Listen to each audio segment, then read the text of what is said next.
Bom, então, começando pensando assim, você entrou no balé, né? Você entrou no balé, o que que você vai fazer agora? Você vai fazer aula, você vai fazer aula. Aula é sempre, a vida inteira de uma bailarina, você tem que fazer aula, você precisa fazer aula. A aula é como se fosse o seu oxigênio, tá?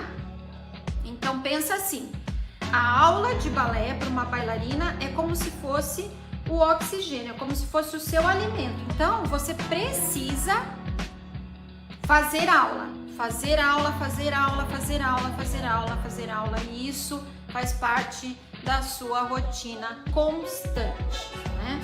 Do seu EPP, né? Evolução Pessoal Permanente. Você vai sempre fazer aula, né? Então coloca isso na sua cabeça.